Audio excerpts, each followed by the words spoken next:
Literatura de cordel. Você sabe o que é literatura de cordel? Já ouviu falar? Trata-se de uma das mais importantes manifestações culturais do nosso país. Além de criativo, o cordel é muito barato e fácil de ser impresso e distribuído. Os cordéis, como conhecemos hoje, surgiram em Portugal com os trovadores medievais, aqueles poetas que cantavam poemas nos séculos XII e XIII.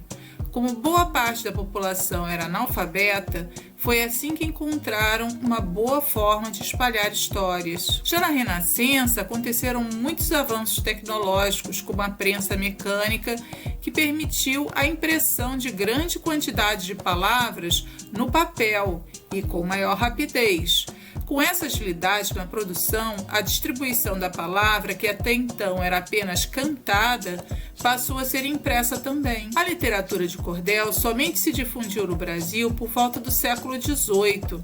Ficou conhecida como poesia popular, divulgada por meio dos repentistas ou violeiros, que atuam de certa forma como os trovadores medievais por contarem uma história musicada e rimada nas ruas das cidades, popularizando os poemas que depois viriam a ser os cordéis. Cordel quer dizer barbante ou se não mesmo cordão, mas cordel literatura é a real expressão, como fonte de cultura ou melhor poesia pura dos poetas do sertão. Essas pequenas impressões de poemas rimados que eram apresentadas penduradas em cordas ou cordéis, como é chamado em Portugal, chegaram ao Nordeste brasileiro junto com os colonizadores portugueses, dando origem à literatura de cordel como conhecemos hoje, famosa em Pernambuco, Ceará,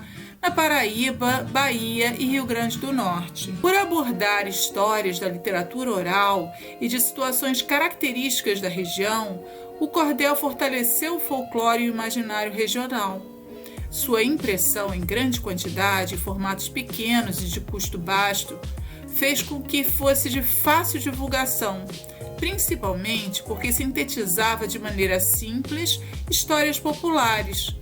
Hoje, a literatura de cordel é reconhecida como patrimônio cultural imaterial, existindo até uma Academia Brasileira de Literatura de Cordel. As xilogravuras que ilustram as páginas dos poemas acabam por ser uma grande característica dos cordéis. A técnica é bastante usada, por partir do mesmo princípio de impressão das palavras, uma base que é esculpida como um carimbo e prensada em uma superfície, deixando o negativo impresso. Os temas dos cordéis e das xilogravuras são bem variados. Geralmente podem ser do folclore, do cotidiano regional ou até mesmo da imaginação. Veja algumas xilogravuras. No cordel, as histórias se desenvolvem em estrofes, que geralmente têm 4, 6, 8 ou até 10 versos. Como na poesia, cada frase é um verso e cada conjunto de versos é uma estrofe. Observe, repare que as rimas não estão presentes em todos os versos. O esquema de rima usado nessas cestilhas é A, B, C, B, D, B. Veja esse cordel. Quando eu tenho a rima, observa sempre onde tem o B, né? Então, assim, o cordel veio da Europa no fim do século passado. No Nordeste do Brasil, ele foi bem implantado. Então, implantado já está rimando com passado. E os poetas conseguiram com ele bom resultado. Observaram? Então, sempre na segunda, na quarta e na sexta, no sexto verso, você vai ter a rima.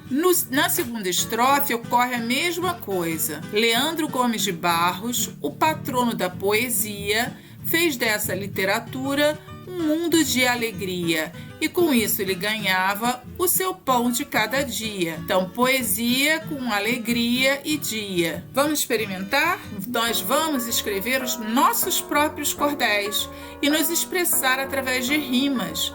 Elas dão um ritmo peculiar ao cordel. Podemos criar cordéis de folclore sobre o Saci, Boitatá, Caipora, Iara, Bumba Meu Boi, Cuca, por exemplo. Ou, se preferir, você mesmo pode inventar sua própria história da sua imaginação. ilustração, até mesmo um conto mágico de fadas. Muitos deles foram registrados nos cordéis. Vamos criar cestilhas que são estrofes com 6 versos. Para começar a fazer o nosso folheto, né, de cordel, o nosso livrinho de cordel, né, da literatura de cordel, a gente vai precisar de uma folha, que pode ser a folha branca ou pode ser a folha dessa colorida do chamequinho, que tem amarelo, rosa, azul, verde, clarinho. Aí você pode escolher uma dessas, porque normalmente eles usam muito assim, cores assim, rosinha, amarelo, verde, azul, tá? Para fazer as capas do cordel. Então vamos fazer primeiro o seguinte, vamos pegar a nossa folha e vamos dobrá-la ao meio. E vamos dobrá-la novamente. E aí já ficou com uma cara de livrinho, né? Só que fica preso aqui. Então, para abrir aqui, a gente vai primeiro abrir novamente a nossa folha e cortar essa parte daqui.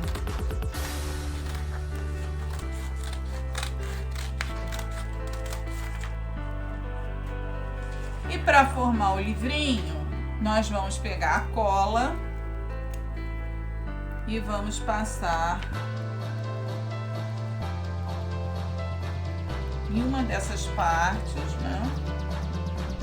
E pegar a outra e colar assim.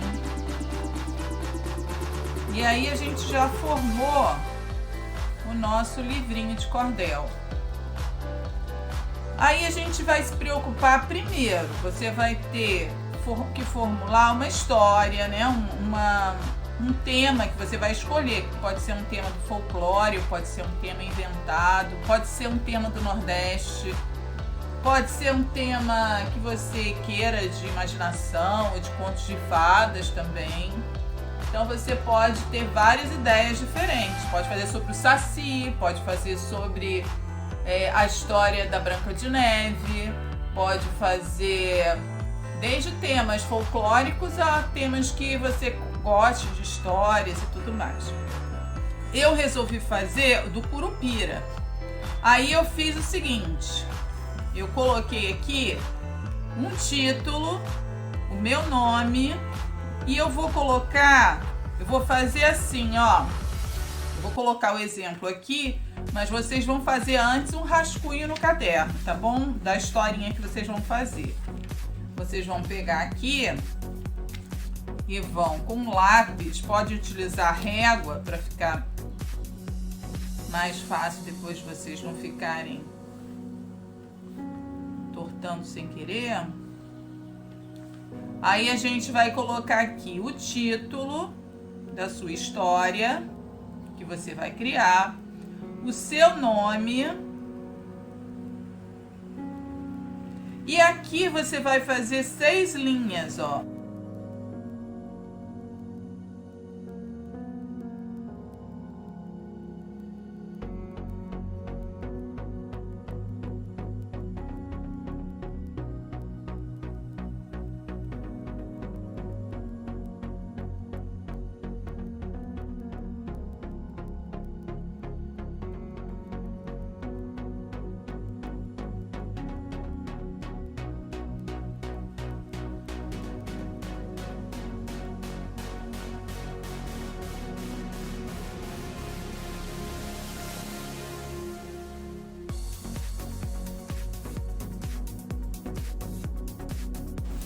Na hora de pintar, se você for pintar com canetinha, né? Tem a caneta esferográfica preta também que você pode usar, mas a canetinha, ela mancha, né? Geralmente, essa folha, como é fininha, você pode fazer assim, ó, vira assim, para não manchar essa folha daqui. Então, você vira e aí você vai fazer aqui, ó, que normalmente a canetinha, ela mancha atrás, e aí senão vai manchar a sua folha de trás. Na hora de pintar, você vai pintar, ó, por exemplo, tô pintando aqui essa parte do cabelo.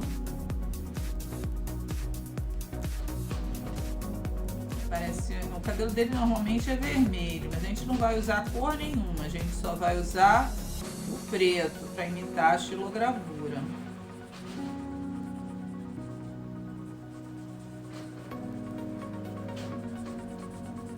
E lá, folhetos de cordel, eles não usam cor.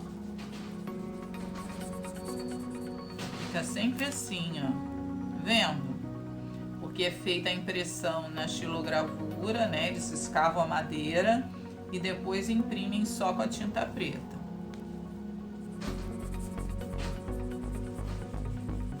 Aí eu vou pintando, vou pintar o título, vou pintar tudo aqui. Na hora do desenho, eu vou ter esse cuidado, ó, de se eu pintei uma parte, eu vou deixar um espaço entre uma parte e outra, ó, aqui no rosto. Não tem importância de ficar preto, não. É normal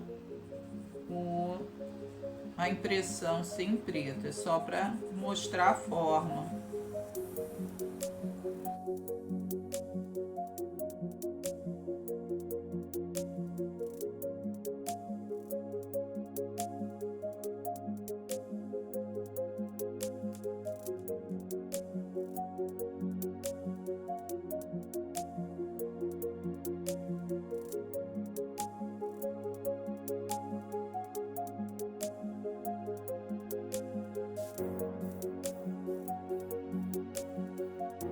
Então, para o trabalho de vocês, vocês vão pensar primeiro na história que vocês vão querer fazer, qual vai ser o tema.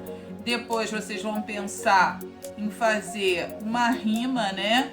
Uma poesia, sempre com, ó,